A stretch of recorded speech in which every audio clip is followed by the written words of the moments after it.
Welcome to Garden Wise Adventures. My name is Malie, and today we're outside in front of my house, and I wanted to show you my Paw Paw tree because it is in bloom.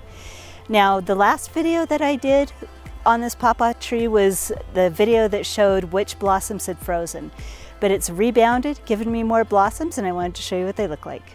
Now, hopefully we can get it to focus on some of these blossoms that are good, but as you can see, this blossom right here is opening up and it is not frozen. Anyway, these blossoms right here, they're focused for a little bit, they are all frozen off. So we are going to have some good ones. We have some more good ones right there and another beautiful one right there. We've got several throughout the tree. Now, I live in Utah, which is about zone 6B, and this Paw Paw has been in the ground since 2009. It's one of the very few fruiting Paw Paws that I know of in the state of Utah. There are others that are fruiting here. It's just not a tree that is well known, and it is a little difficult to get started. It has to have shade for the first 3, possibly even 4 years of its life. 2 years at the very, very least. Paw Paws are understory trees, and they do need shade in the beginning of their life, but they also need full sun to fruit well. So when I grow Paw Paw seedlings, I do shade them for a while. And I'll show you right now what it looks like when I shade my Paw Paws. Now, this is a shade. It has a 1-year-old sunflower Paw Paw seedling under it that survived the winter. And there it is. It's really tiny, but it is still doing well, so we're hopefully going to succeed and get a pollinator for my other Paw Paw.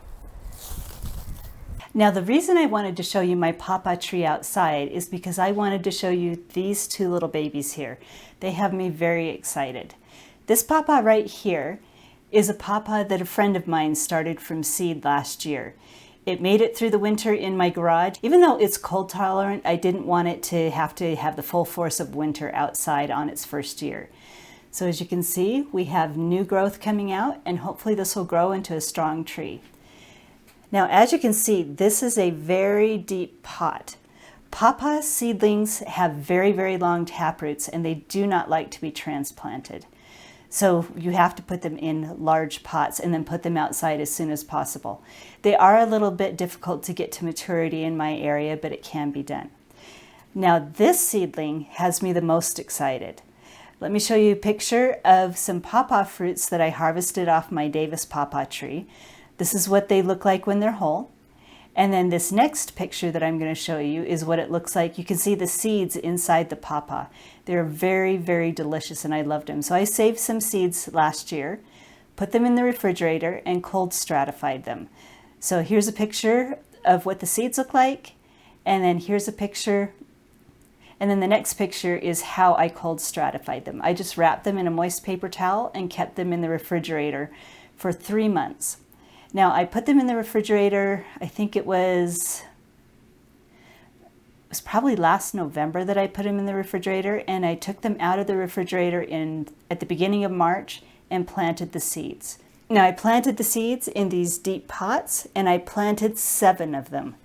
Of the 7 seeds, 4 came up, 2 could not get out of their seed coats. The last 3, I actually had to peel the seed coat off of the plant. And the 2 of them did not take that well and did not survive.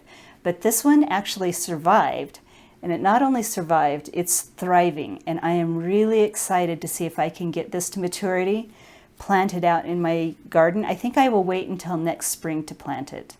I've got to do a little bit more research and see if it's better to plant it now while it's still young, once it warms up, or if it's better to wait another year. Because as I said, they have these really long taproots, and you don't want them circling at the bottom of the pot.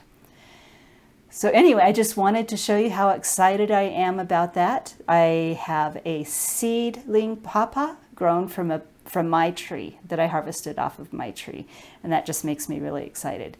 Now, I'd like to challenge you to find ways to propagate plants of your own. You can plant just about any fruit seed that you have and grow a tree. Now, the fruit is not going to be true to type. So for example, let's say you have a Granny Smith apple and you plant the seeds on it. It's very likely that you're not going to get a good tasting apple. You may get some sort of crab apple out of it, but it's a lot of fun. Paw Paws are not going to replicate what the parent tree is like, but I will still get a Paw Paw and hopefully it tastes good, because it's going to be a while before I see one. It's just a lot of fun. So I would love to hear if you've propagated any of your trees and what you're doing in your garden. And if you like this video, I hope you like and subscribe, and go have a wonderful garden adventure.